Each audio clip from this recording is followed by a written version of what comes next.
will not ask you to, introduce yourselves. As you can see, I've a little bit lost my voice, obviously because of the long campaign that you are aware of. But I'm recovering. Brian, could you come and give me a bottle of water?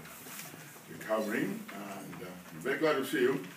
I called this meeting because of development that has occurred today, which I think is a serious threat to our democracy. I came here 2 nights ago from Norway to vote.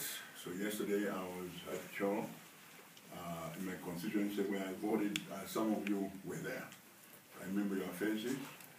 And I heard this morning I've been having conferences with various people, observers and others, talk about the election. And I heard this afternoon that apparently sometime this morning, about 10 o'clock or so, that the army and the police invaded my house in Norway in Area 10. That they were sent there by one of the presidential candidates, namely Joyce Banda, to come to my premises. My security people refused to let them in because there are no search warrants.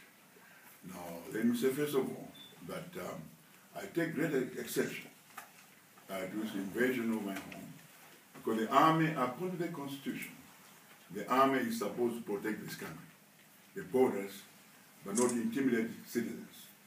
The issue of protection within the country is within the jurisdiction of the police and not the army. So it's very highly unusual that she decided to send the army and the police, undersigned with the connivance of the most senior officer of the armed forces to come to my house. I don't know what they came for. I was not informed. There's no document. Nobody has called me. I have absolutely no idea why they came there. Let me also say that I'm told also that the police and the army are looking for Honorable Nangoma for the director of elections. They've gone to his house in Mimosa in Mulanje. He's not there. He's somewhere else away. So we don't know exactly what's happening, but I suspect the idea of this effort is to intimidate me. Now, let me make very clear to Joyce Banda that if he thinks to intimidate anybody, I think she's dealing with the wrong person. But there is nobody in this country I'm afraid of or who can intimidate me. I think she has tried for the last 2 years in the legal process, tear gassing me, imprisoning me on false charges in order to prevent me from running for president.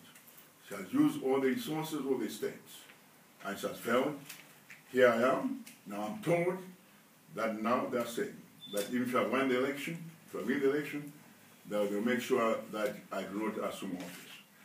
That will be very unfortunate, because I think the will of the people must be respected. I've said that many times before, that we owe it to this country, that the people to make sure that there are no obstacles, that there are level playing field.